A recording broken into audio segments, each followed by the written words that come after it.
Nazmul, we are back. Outsource to Profits is actually getting some traction. As I saw on LinkedIn, a few people from Bangladesh have actually reached out and they said they really appreciated the podcast from the view of West and East and how us founders think, and you who run an agency and are supplying talent back to the North Americans. So with that, we have some more questions from the crowd, so to speak, and want to be able to tackle some of these for founders and CEOs. Absolutely. I'm really happy that we're doing it and we're already seeing the traction. I was hoping that we will start seeing some kind of traction after a month or two, but it's already happening, right? It's just been 2 weeks or 3 and we can already see how much people really need this. I love it. So let's dive in. First question would be, what is the process of outsourcing? What are the steps that anybody can go through when they are thinking of outsourcing? Yeah. So as a founder, CEO, here's the process that we've designed in our curriculum. And I think it's really important that you follow this order of operations. Step number 1 is mindset. You have to honestly understand why you're doing this at a molecular level, because you're going to need to defend this to stakeholders, investors, existing employees that might feel that their job's at risk. Customers are going to question you, prospects, vendors, and suppliers. So the first is understand why you're doing this. Are you doing this for greater profits or redeploying profits because you need to pay off debt or launch a new product, or you want to be more competitive with your pricing or better margins, whatever the reason is. Step number 2 is you then need to dive into benchmarking. So if I am going to do this, is it an additive effort, in meaning, am I adding capacity or people that don't exist in my company today? So supporting functions for my sellers, supporting functions for customer success, or am I considering replacing? Because I've benchmarked my social media manager in North America who cost me $70,000 a year, which makes no sense when I can do that for $12,000 offshore. So that's kind of step 2. Now you have the why, you have the who, now you need to move into the how. And this is where you start to first formulate an infrastructure plan. The infrastructure plan is important because you will now think through the people, process, and technology you will need to support your team offshore.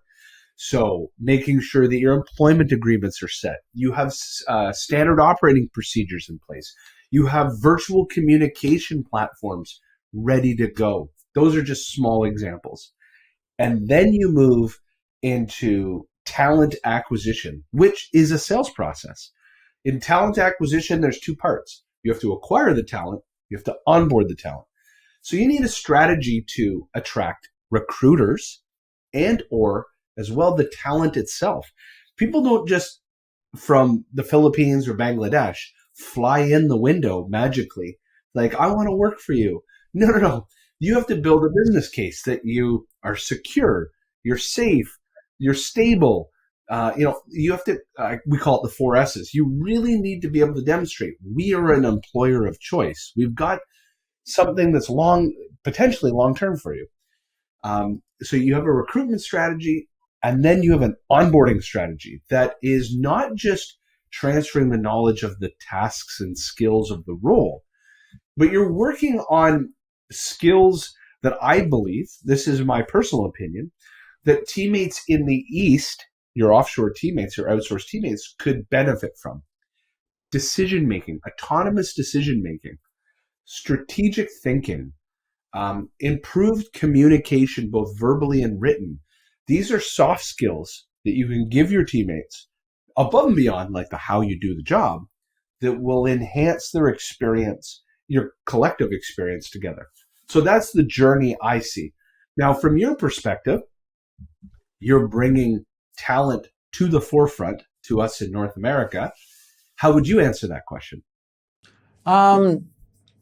I think you covered pretty much everything. But in terms of the process of outsourcing from our side, what we think is, first thing first, how do we start reaching out to people? right? How do we start letting people know that now we exist? So one of the ways is definitely us enlisting ourselves on marketplaces, and then there are some other social media platforms that we usually go for. One is definitely LinkedIn.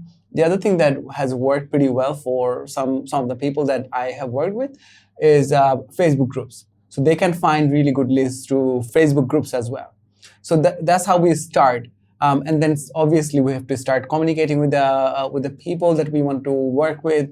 And then there are a few other ways, a few other things that we have to do to make sure that the entire thing goes very smoothly. And that's where my next question comes. And would love to take your insights on it, and then obviously I can jump in. Then people want to know, how do you manage the whole thing? What does the management look like?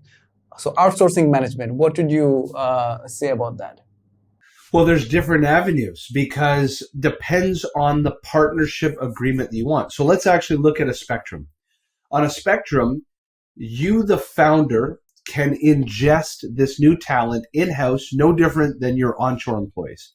So that means somebody on your onshore team is going to manage those teammates, and or they are the manager. The offshore talent is the manager themselves, like yourself. Like you lead all of our marketing departments. That's option A. Option B is what's known as a BPO. A BPO means that they have placed a manager of people and they have infrastructure. So there might be a physical office, there's computers, phone lines, internet, the whole bit. And I use this saying, it's called like one throat to choke, meaning you have one person. It's an English saying. I know it's a terrible one, but you have one manager that you deal with day to day, and they're responsible for ensuring that that team shows up on time, working on budget, working on tasks, and so forth. So that's the BPO model. The BPO model just means that they've created a Regis office or what's the popular one? I'm trying to think of those like shared office environments. WeWork. It's like a WeWork for talent. The third option is the agency model. The agency model, again, you are employing for an outcome. We have two agencies at Pipeline Signals. In essence, your marketing agency acts as an agency. It's like, okay, we want to fly the plane from point A to point B. You find the talent. We give you a budget. Do social media, content marketing, find the talent. Just keep the plane up in the air, move it from point A to point B. Same with our engineering and DevOps, right? We have a team in India who, again, we give projects to. As a non-technical founder, I can't even read code. What I do know, though, is I need to get the plane from point A to point B, and they take over the whole process, so to speak. So from a managerial standpoint, I know that was a long-winded way of saying you have to decide if this is this a singular teammate that's coming in to maybe support customer success or support a marketing function. So you have a robust marketing team, and it just doesn't make sense that you're paying onshore talent to do social media posts or 2D video animation. Like that doesn't make sense to do it in North America. Well, you might choose that the management is in-house with your existing marketing team, your digital marketing team. This is no different than managing onshore. Your onshore teammates probably didn't come into the office every day anyways. So they were already virtual workers. They were already using WhatsApp and Slack. It's the same process. And I think that's where founders get confused. Like, it's just the same thing. Whereas you may choose to be building something bigger and you need an entire team, like your marketing agency, or I need an entire DevOps outsourced. That's where you're relying on a statement of work that says, I'm going to pay you based on milestones. You get me from point A to point B, you get paid. You get me from B to C, you get paid. Those are like strategically, you might want to answer some of the tactical. That's strategically how you might manage offshore talent. You've got to first think about like where are you flying the plane? let me start with the tech expert. So I think it's really important. One is to have the right expectation, and two is to have either templates or SOPs, right? Standard operating procedures on all the things that people will be executing. I have seen it sometimes where company A from US is outsourcing to company B in India, for example, right? And then company A is trying it for the first time and they are giving the work to company B, to the Indian company. And maybe within a week or two, they're thinking, oh my God, this is not working. This is not exactly what I thought. They're not delivering, with the kind of features or the frequency that we thought. So that's when I say, did you tell them exactly what you want? And if you said, I want something good, what's your definition of good? Show them what do you want, right? So if you talk about design, show them some of the designs that you think is good. If we talk about social media posting, tell them how many times do you want them to post? And in your definition, what are the good posts look like, right? You can share some posts that maybe you have posted that you think were good. You might be wanting to share somebody else's post. Long or the short, I think it's important to show them what you want. If you show them what you want, there's a high chance of them delivering exactly what you want. So that's, I think, in terms of process, that's important.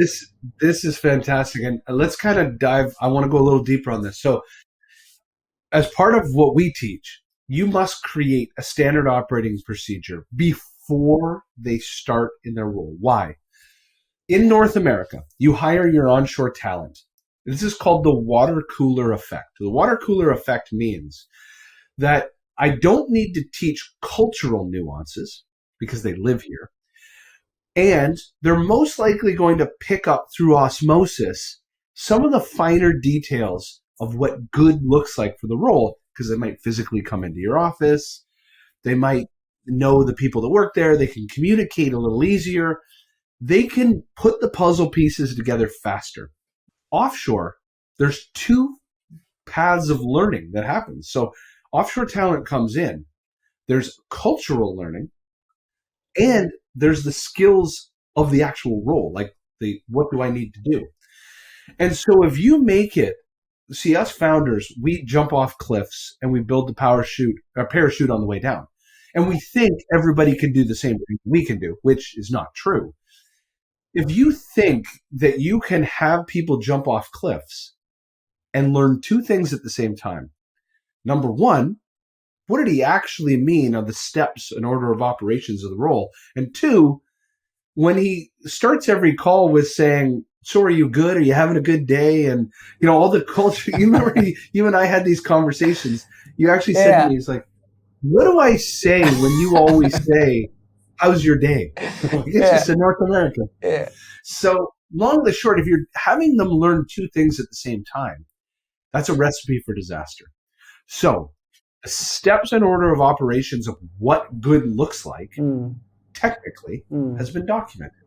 Now it's about learning the communication nuances of East versus West. That's it.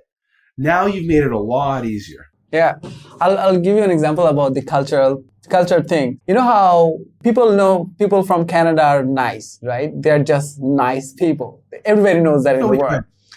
Yeah. And often what happens probably is maybe you're not directly saying something, but somebody who has worked with Canadians would understand. For example, if somebody is not delivering something, maybe you're saying, I'm not very, maybe you're saying, hey, I was expecting it yesterday. Would be great if you can do it today. You're just being nice, right? You're saying it this way. But you should have done it yesterday. Yeah. So, but in some culture, if you say it that way, they will take you lightly. That's just a cultural difference. There is nothing wrong with it. In some culture, if you say it this way, they'll be like, he means do it tomorrow, it's fine. In some culture, you should be saying, dude, what the heck happened? Like when you say it, you're not being mean. That's the way they are just used to it. Yeah. And on those cultural differences, I'll give another example. So And I noticed it more in India as we partnered, especially we partnered on the product development engineering side in India. The cultural nuance is to say yes. Like, can you build it in this code? Yes. Yeah. Can you build me a flying car? Yes. Can you take me to the moon tomorrow? Yes. They say yes to everything. It doesn't mean they have any idea how to do it. So the answer to everything culturally will be yes. But again, that's learning the cultural side. But if all of a sudden the tactical steps are not laid out and they can't actually write in that code, they don't know how to do web copy, they don't know how to do social posts, they don't know how to answer the phones. So take away the tactical side by documenting it first, and then learn the cultural thing. Yeah, I love it. I love how we try to deep dive and give examples. I think this is good. Let's end with the last question. We will keep it short, and as always, we try to answer the questions that people usually ask. So the last question is, what are the risks of outsourcing? You can give your point of view, and then I'll give mine. Yeah, so when you think of what a myth is sometimes based on some semblance of truth, right? Myths get created because people have experienced something, but then what they do is they experience it one time, and there's a legacy bias. And I wrote about this in the book that we're going to release. My head is foggy. I can't even think of the name of this type of bias, but it means if you experience something once, you then assume that every other encounter of this, it's always going to be like this. I'll give you an example. When my son went to Cuba as a little kid, and he didn't like the food. He tells everyone, he's 11 years old now, he tells everyone, Cuba's beautiful, but the food sucks. You're like, what are you talking about? You mean an entire country's food sucks because you had like one bad hamburger? So the concept is what typically us founders, we will say, there's time issues, like the hours on the clock. There will be quality issues. There will be communication issues. Those are some of the big tactical ones that you'll encounter. I think there's also bigger risks. The bigger that you play in this game and you start relying on agencies and BPOs, there's a bigger risk, which is there's a pendulum of power that gets transferred. Nazmul knows this, that we once used an agency in India before we used your agency for marketing. And what happens is they control everything from the website to the SEO to the pay, you name it in marketing, they controlled it. Well, eventually there's a power dynamic shift. You want something changed? And they say no, or we'll do it in a week, or we can't find, who has the login to that tool. All of a sudden, it's like you don't control your own destiny.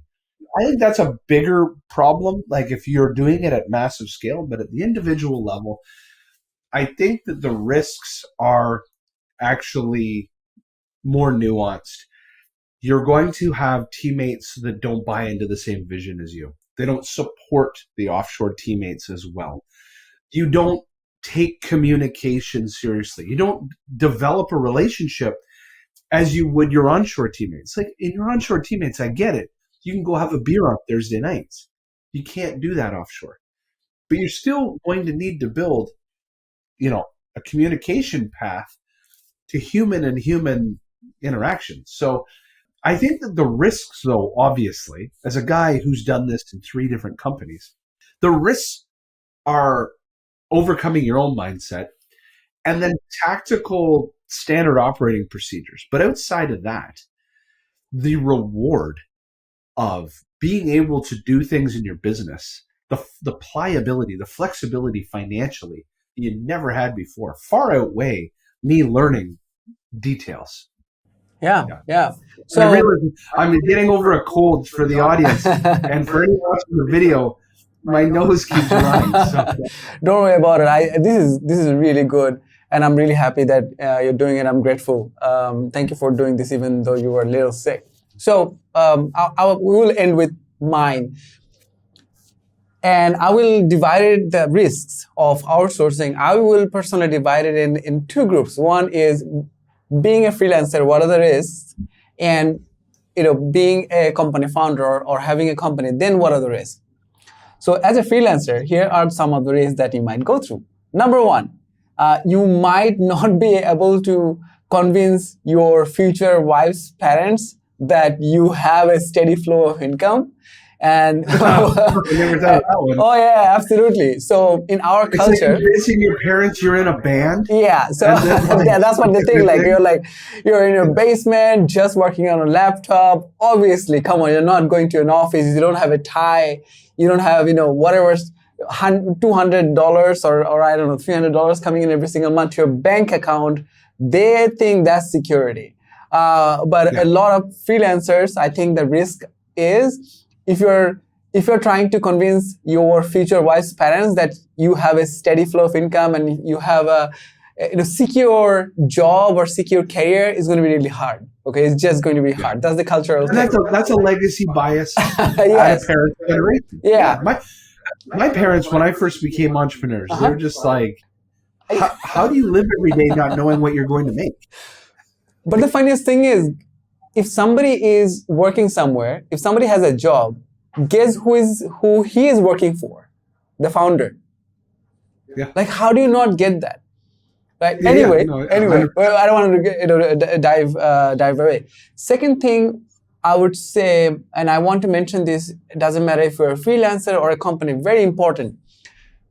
Take care of your tax every single week. Take care of it properly. If you need to work with an agency, if you need to work with a lawyer, so in our country, we work with tax lawyers. They're not lawyers, but they will help you with taxes. If you need to work with them, work with them. If you need to, and you have to, I think, if you're from Bangladesh, you should be submitting tax every single year. And I'll give you two real life examples. One of my friends, by the way, before I dive into that, you don't have to pay tax from Bangladesh if you're earning from outside. And I told you this before, and that's the biggest benefit, but you still have to submit the tax file. You have to submit it, saying, I got this earning from outside. This is why I don't have to pay tax, and this is why I'm not paying any tax. So you have to submit the file. If you don't submit the file, there is a huge risk around it. So after a few years, what can happen is somebody can literally send you a letter saying, hey, you owe this much money to the government. And when that happens after a few years, by the way, full disclosure, that has happened with me. That's when you can't find the previous files. That's when the bank cannot access your old files. All of those things can happen, and then you have to end up paying a lot of taxes. That's one. Two, similar thing can happen with company as well. If you're not giving the actual documents of your communication and whatever other document that you might have, the C form and everything else, you have to submit that every single year. So you have to take an encashment certificate at the end of every financial year and make sure you do that. Make sure you keep in copy, because after 3 years, they might ask for it again. And make sure you submit that. A friend of mine had to pay $6,000 after 3 years or something, even though he shouldn't have paid anything at all. It happened just because he was unable to submit the tax on time. Lastly, I'm going to say it if you are going to be a large company. Lastly, you should not only be worried about taxes that you should be paying against your income. You should also be worrying about taxes that should be implemented, around your employees. So a friend of mine who runs a large company, now they have been charged of tax issues, and the government is saying now you have to pay about $150,000 for just tax. Back tax. Just tax, by the way. And not on the earnings, but on some of the expenses that you have done. Some of the expenses that you were not supposed to have. I don't want to get into details, but all I'm trying to tell you is that this tax issue is huge. you should be taking care of it from day one. If you don't, down the line, if you keep doing this, if you keep working on outsourcing, if you're still a freelancer or if you have your own company, doesn't matter what, it will come back. It will come back. So I know this is something very serious, and that's why I am trying to explain it this way. But do take care of it as soon as possible and every single year. Well, this is good because I just built the wireframe for a course, certification course for offshore talent when they start with our customers. It's a course for the offshore talent to maximize their experience with their new offshore employer or their onshore employer. And I'm now going to include something on tax. I didn't have that in there. That's good. No, that's fantastic. So if you are interested in outsourcing or offshoring, if you want to hire team members, if you want to get to learn more about how outsourcing works, do go to our website. I'll give the link below and see exactly how I can help you, how we can help you. And if you are a freelancer, if you want to outsource to other companies in Canada or US, do get in touch with us. I'm sure there will be many ways we can work together. And we have some free downloads, free resources that will definitely help you. So thank you so much, Jamie, for this episode. I loved it, and see you on the next episode.